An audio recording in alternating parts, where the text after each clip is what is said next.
শুভ দুপুর জানাই সকলকে। তো আজ বানিয়েছিলাম একটা ভর্তা রেসিপি।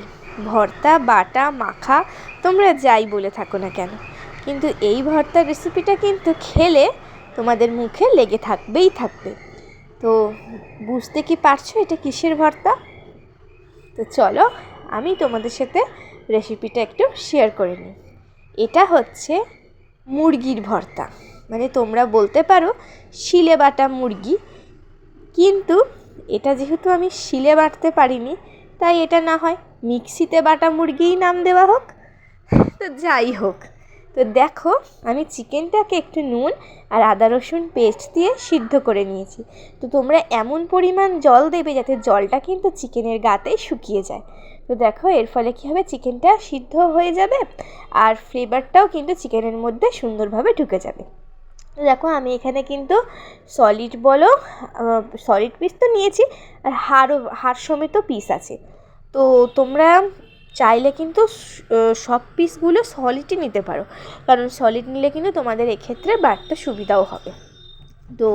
তো আমি দেখো এখানে রসুন পুড়িয়ে নিয়েছি, আর নিয়েছি 2টো শুকনো লঙ্কা পুড়িয়ে আর 2টো কাঁচা লঙ্কা পুড়িয়ে। ভর্তা মানেই কিন্তু একটু ঝাল ঝাল ব্যাপারটা থাকে, তো আমাদের বাড়িতে আবার ঝাল খেতে পারে না বলে, তো এই জন্য আমি কিন্তু বেশি ঝাল দিতে পারিনি। আর তোমরা চাইলে কিন্তু আরও 3-4টে শুকনো লঙ্কা পুড়িয়ে দিতেই পারো।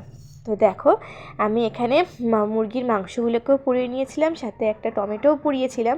আর দেখছো নিচে রয়েছে হচ্ছে কাঁচা লঙ্কা আর ধনেপাতা বাটা, তার সাথে আমি পোড়ানো রসুন, পোড়ানো টমেটো আর পোড়ানো মাংসগুলোকেও দিয়ে দিলাম। তো ভালো করে মাংসগুলোকে এবার আমি মিক্সিতে পেস্ট করে নেব। এই বাটাটা তোমরা যদি শিলে বাটো তাহলে তো খুবই ভালো হয়, কিন্তু আমি যেহেতু আর শিলে বাটতে পারিনি, তো আমি মিক্সিতেই করেছি, কিন্তু খুব একটা পার্থক্য হবে না আশা করি। তো দেখো আমি এখানে একবার ঘুরিয়ে নিয়েছি, তারপরে আমি অ্যাড করেছি হচ্ছে কালো জিরে। তো কালো জিরেটা কিন্তু অবশ্যই দিও, পারলে তোমরা একটু শুকনো খোলায় নেড়েও কালো জিরেটাকে দিতে পারো। আর এখানে দেখো আমি বেটে নিয়েছি।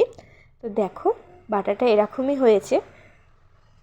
এবার আমি বেশ কিছুটা সর্ষের তেল দিয়েছি। তো এই রান্নার ক্ষেত্রে কিন্তু তোমরা সর্ষের তেলটা একটু বেশি দেবে, তাহলে কিন্তু টেস্টটা খুব ভালো আসে। আর ঝিরিঝিরি করে পেঁয়াজ কেটে নিয়েছিলাম, পেঁয়াজটাকে এবার বেশ লাল লাল করে ভেজে নেব।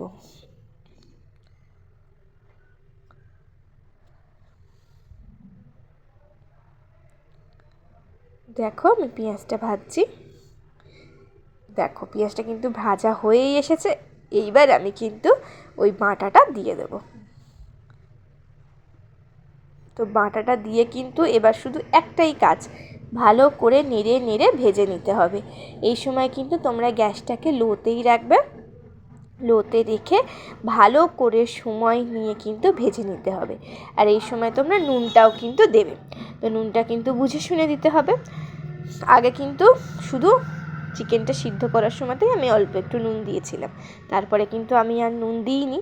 তো এই সময় তোমরা কিন্তু নুনটা দিয়ে দেবে।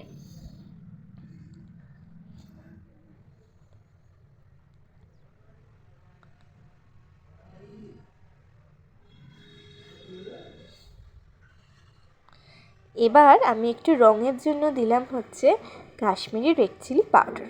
তো দেখো দেওয়ার পরে ভাজা ভাজা করেছি। তো দেখো এবার এটা কিন্তু হয়েই এসেছে প্রায়। দেখো গোটা গোটা কিন্তু রসুনও দেখা যাচ্ছে, যেহেতু মিক্সিতে বেটেছি এতটা সুন্দরভাবে বাটা না হলেও রসুনগুলো মুখে পড়লে কিন্তু মন্দ লাগবে না। আর তোমরা শিলনোড়ায় বাটলে কিন্তু সমস্ত কিছু সুন্দরভাবে বাটা হবে, সেক্ষেত্রেও আরও ভালো হবে। দেখো হয়েই এসেছে আমার। এবার শুধু নামিয়ে গরম গরম ভাতের সাথে পরিবেশন করার পালা।